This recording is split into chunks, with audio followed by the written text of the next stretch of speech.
कल्पना कीजिए, राजस्थान का एक सुनसान रेगिस्तान, चारों तरफ सिर्फ रेत ही रेत और रात का गहरा सन्नाटा।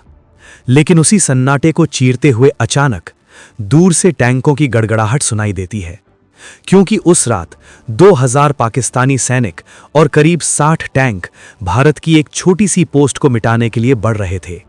और उस पोस्ट पर थे सिर्फ 120 भारतीय सैनिक। उनका नेतृत्व कर रहे थे कुलदीप सिंह चांदपुरी। दिसंबर 1971 भारत और पाकिस्तान के बीच युद्ध शुरू हो चुका था। Indo Pakistani war of 1971। Pakistan ने एक खतरनाक योजना बनाई। अगर राजस्थान के लौंगेवाला पोस्ट पर कब्जा हो जाए तो रास्ता सीधा खुल जाएगा जैसलमेर और जोधपुर तक। और इसलिए पाकिस्तान ने भेज दी अपनी पूरी टैंक रेजिमेंट। उनका भरोसा था कि यह छोटी सी भारतीय पोस्ट कुछ ही मिनटों में खत्म हो जाएगी। लेकिन उन्हें पता नहीं था कि सामने कौन खड़ा है। रात करीब 11 बजे भारतीय पोस्ट पर खबर आती है कि दुश्मन की बड़ी फौज तेजी से उनकी तरफ बढ़ रही है। सैनिकों की संख्या बहुत कम थी और टैंक तो एक भी नहीं। ऊपर से आदेश आया, अगर स्थिति खराब लगे तो पोस्ट छोड़ दो। लेकिन तब कुलदीप सिंह चांदपुरी ने एक ऐसा फैसला लिया जिसने इतिहास बदल दिया। उन्होंने कहा, हम पोस्ट नहीं छोड़ेंगे, हम आखिरी सांस तक लड़ेंगे। और फिर शुरू हुई रेगिस्तान की सबसे खतरनाक रात। कुछ ही देर बाद दूर रेत के बीच टैंकों की परछाइयां दिखने लगीं।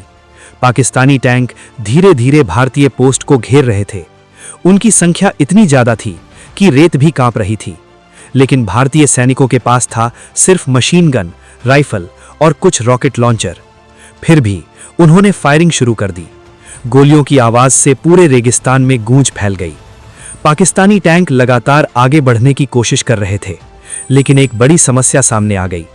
रेगिस्तान की नरम रेत में कई टैंक फंसने लगे और जैसे ही टैंक रुकते, भारतीय सैनिक उन पर रॉकेट दाग देते।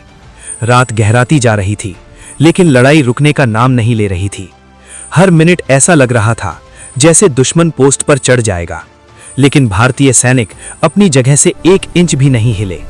मेजर चांदपुरी जानते थे, अगर सुबह तक पोस्ट बच गई तो खेल बदल सकता है, क्योंकि जैसे ही सूरज निकलेगा भारतीय वायुसेना हमला कर सकती है।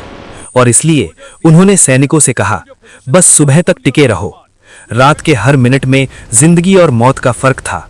लेकिन 120 भारतीय सैनिक चट्टान की तरह खड़े रहे। और फिर सुबह के करीब 7 बजे आसमान में एक तेज आवाज गूंजी। ये थे इंडियन एयरफोर्स के हॉकर हंटर जेट्स। अब खेल पूरी तरह पलट चुका था।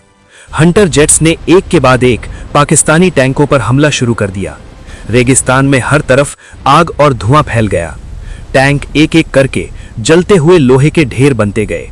कुछ ही घंटों में पाकिस्तान की पूरी टैंक रेजिमेंट तबाह हो चुकी थी। इस लड़ाई में पाकिस्तान को भारी नुकसान हुआ। कई टैंक नष्ट हो गए और बड़ी संख्या में सैनिक मारे गए, जबकि भारतीय पोस्ट अब भी मजबूती से खड़ी थी। और इस असाधारण बहादुरी के लिए कुलदीप सिंह चांदपुरी को मिला भारत का दूसरा सबसे बड़ा वीरता पदक, महावीर चक्र। आज भी राजस्थान के उसी रेगिस्तान में लौंगेवाला पोस्ट खड़ी है, जहां सिर्फ 120 भारतीय सैनिकों ने 2000 दुश्मनों और 60 टैंकों को रोक दिया था। ये कहानी हमें याद दिलाती है कि युद्ध सिर्फ हथियारों से नहीं जीता जाता, बल्कि हिम्मत और जज्बे से जीता जाता है। Hello friends, if you enjoy this content, please like and subscribe for more.